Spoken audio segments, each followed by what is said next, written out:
not sure if I saved that. I did. Okay. I'm going to do chapter 10 of Anne of the Island. It'd be weird to take a break from these books. Oops, wrong folder. Which I'll be doing.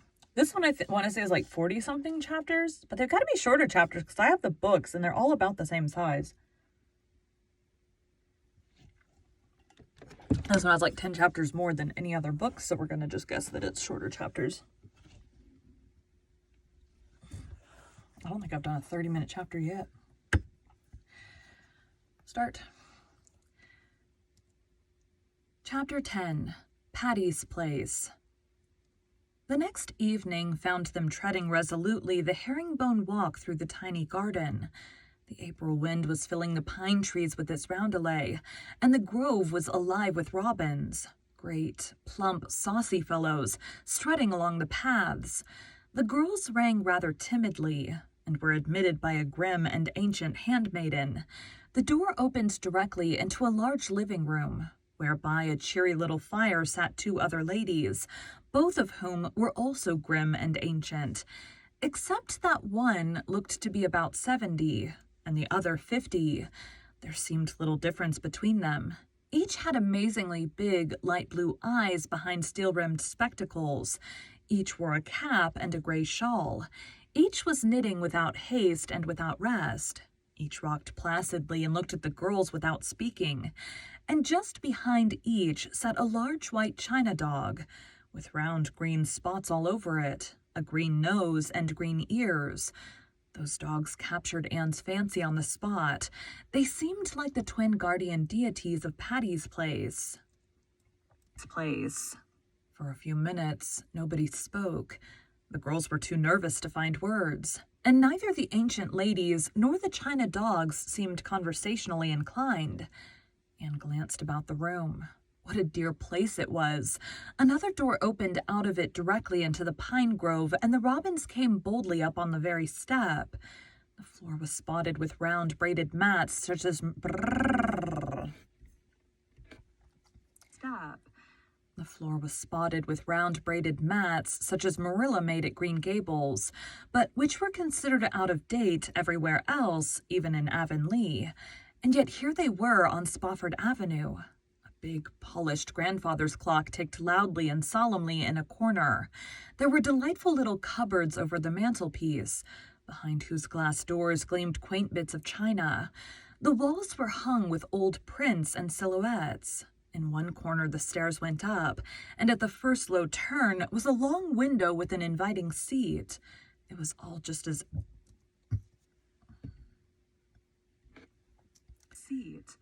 It was all just as Anne had known it to be. By this time, the silence had grown too dreadful, and Priscilla nudged Anne to intimate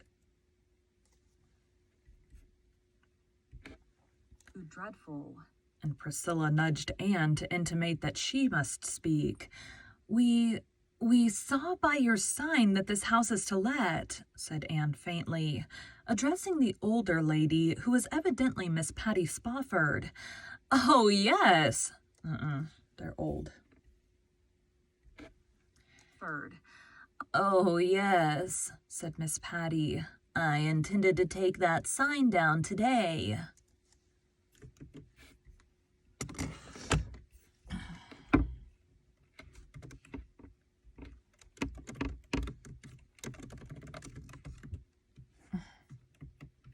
I forgot to copy the thing. Copy. Paste. Be glad when my voice is back to normal. Okay. Today. Then we're too late, said Anne sorrowfully. You've let it to someone else? No, but we've decided not to let it at all. Oh, I'm so sorry, exclaimed Anne impulsively. I love this place so. I did hope we could have got it. Then did Miss Patty lay down her knitting, taking off her specs, rub them, put them on again, and for the first time look at Anne as at a human being. The other lady followed her example so perfectly that she might as well have been a reflection in a mirror. "You love it?" said Miss Patty with emphasis. "Does that mean that you really love it, or that you merely like the looks of it? The girls nowadays indulge in such exaggerated statements that one can never tell what they do mean. I wasn't so in my young days." "It wasn't so in my young days. Then a girl did not say she loved turnips in just the same tone as she might have said she loved her mother or her savior." Anne's conscience bore her up. "I really do love it," she said gently. "I've loved it ever since I saw it last fall. My 2 college chums and I want to keep house next year instead of boarding, so we're looking for a little place to rent. And when I saw that this house was to let, I was so happy." "If you love it, you can have it," said Miss Patty. "Maria and I decided today that we would not let it after all, because we did not like any of the people who have wanted it. We don't have to let it. We can afford to go to Europe even if we don't let it. It would help us out, but not for gold will I let my home pass into the possession of such people as I have come here and looked at it. You are different. I believe you do love it, and will be good to it. You can have it." If we can afford to pay what you ask for it," hesitated Anne. Miss Patty named the amount required. Anne and Priscilla looked at each other. Priscilla shook her head. "I'm afraid we can't afford quite so much," said Anne. Shook her head. "I'm afraid we can't afford quite so much," said Anne, choking back her disappointment. "You see, we are only college girls, and we are poor." "What were you thinking you could afford?" demanded Miss Patty, ceasing not to knit. Anne named her amount. Miss Patty nodded gravely. "That will do. As I told you, it is not strictly necessary that we should let it at all. We are not rich, but we have enough to go to Europe on. I've never been in Europe in my life, and never expected or wanted to go. But my niece there, Maria Spofford, has taken a fancy to go. Now, you know a young person like Maria can't go globe-trotting alone." "No, I suppose not," murmured Anne, seeing that Miss Patty was quite solemnly in earnest. "Of course not, so I have to go along to look after her. I expect to enjoy it, too. I'm 70 years old, but I'm not tired of living yet. I dare say I'd have gone to Europe before if the idea had occurred to me. We shall be away for 2 years, perhaps 3. We set sail in June, and we shall send you the key and leave all in order for you to take possession when you choose. We shall pack away a few things we prize especially, but all the rest will be left." "Will you leave the china dogs?" asked Anne timidly. "Would you like me to?" "Oh, indeed, yes. They're delightful." A pleased expression came into Miss Patty's face. "I think a great deal of those dogs," she said proudly. "They are over 100 years old, and they have sat on either side of this fireplace ever since my brother Aaron brought them from London 50 years ago. Spofford Avenue was called after my brother Aaron."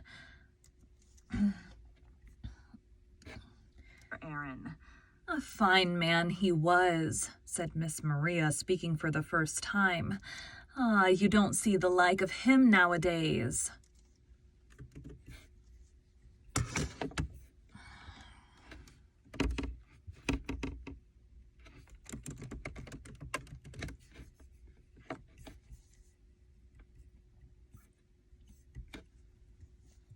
Nowadays. "He was a good uncle to you, Maria," said Miss Patty with evident emotion. "You do well to remember him." "I shall always remember him," said Miss Maria solemnly. "I can see him this minute, standing there before that fire, with his hands under his coat-tails beaming on us." Miss Maria took out her handkerchief and wiped her eyes, but Miss Patty came resolutely back from the regions of sentiment to those of business. I shall leave the dogs where they are if you promise to be very careful of them, she said. Their names are Gog and Magog. Gog looks to the right and Magog to the left. And there's just one thing more. You don't object, I hope, to this house being called Patty's Place. No, indeed. We think that is one of the nicest things about it. You have sense, I see, said Miss Patty in a tone of great satisfaction. Would you believe it? All the people who came here to rent the house wanted to know if they couldn't take the name off the gate during their occupation of it. I told them roundly that the name went with the house. This has been Patty's Place ever since my brother Aaron left it to me in his will, and Patty's Place it shall remain until I die and Maria dies. After that happens, the next possessor can call it any full name he likes, concluded Miss Patty, much as she might have said, after that, the deluge. And now, wouldn't you like to go over the house and see it all before we consider the bargain made? Further exploration still further delighted the girls. Besides the big living room, there was a kitchen and a small bedroom downstairs. Upstairs were 3 rooms, 1 large and 2 small. Anne took an especial fancy to one of the small ones, looking out into the big pines, and hoped it would be hers. It was papered in pale blue and had a little old-timey toilet table with the sconces for It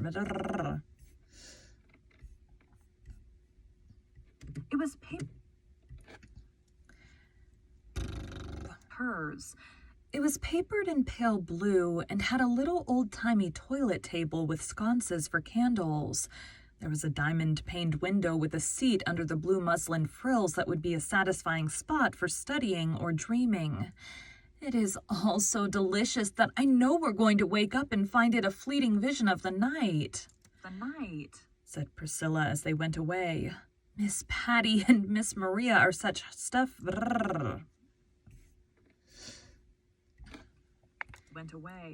Miss Patty and Miss Maria are hardly such stuff as dreams are made of, laughed Anne. Can you fancy them globe-trotting, especially in those shawls and caps? I suppose they'll take them off when they really begin to trot, said Priscilla. But I know they'll take their knitting with them everywhere. They simply couldn't be parted from it. They will walk about Westminster Abbey and knit, I feel sure. Meanwhile, Anne, we shall be living in Patty's Place and on Spofford Avenue. I feel like a millionairess even now. I feel like one of the morning stars that sang for joy, said Anne. Phil Gordon crept into 38 St. John's that night and flung herself on Anne's bed. Girls, dear, I'm tired to death. I feel like the man without a country, or was it without a shadow? I forget which. Anyway, I've been packing up. And I suppose you're worn out because you couldn't decide which things to pack first or where to put them, laughed Priscilla. Exactly. And when I had got everything jammed in somehow, and my landlady and her maid had both sat on it while I locked it, I discovered I had packed a whole lot of things I wanted for convocation at the very bottom. I had to unlock the old thing and poke and dive into it for an hour before I fished out what I wanted. I would get hold of something that felt like it was what I was looking for, and I'd yank it up, and it would be something else. No, Anne, I did not swear. I didn't say you did. Well, you looked it, but I admit my thoughts verged on the profane, and I have such a cold in the head. I can do nothing but sniffle, sigh, and sneeze. Isn't that alliterative agony for you? Queen Anne, do say something to cheer me up. Remember that next Thursday night you'll be back in the land of Alec and Alonzo, suggested Anne. Phil shook her head dolefully. More alliteration. No, I don't want Alec and Alonzo when I have a cold in the head. But what has happened to you two? Now that I look at you closely, you seem all lighted up with an internal iridescence. Why, you're actually shining. What's up? We're going to live in Patty's Place next winter, said Anne triumphantly. Live, mark you, not board. We've rented it, and Stella Maynard is coming, and her aunt is going to keep house for us. Phil bounced up, wiped her nose, and fell on her knees before Anne. Girls, let me come too. Oh, I'll be so good. If there's no room for me, I'll sleep in the little doghouse in the orchard. I've seen it. Only let me come. Get up, you goose. I won't stir off my marrow bones till you tell me I can live with you next winter. Anne and Priscilla looked at each other. Then Anne said slowly, Phil, dear, we'd love to have you, but we may as well speak plainly. I'm poor, Pris is poor, Stella Maynard is poor. Our housekeeping will have to be very simple and our table plain. You'd have to live as we would. Now, you are rich and your boarding house fare attests the fact. Oh, what do I care for that? Demanded Phil tragically. Better a dinner of herbs where your chums are than a stalled ox in a lonely boarding house. Don't think I'm all stomach, girls. I'll be willing to live on bread and water with just a little jam if you'd let me come. And then, continued Anne, there will be a good deal of work to be done. Stella's aunt can't do it all. We all expect to have our chores to do. Now you, toil not, neither do I spin, finished Philippa. But I'll learn to do things. You'll only have to show me once. I can make my own bed to begin with. And remember that, though I can't cook, I can keep my temper. That's something. And I never growl about the weather. That's more. Oh, please.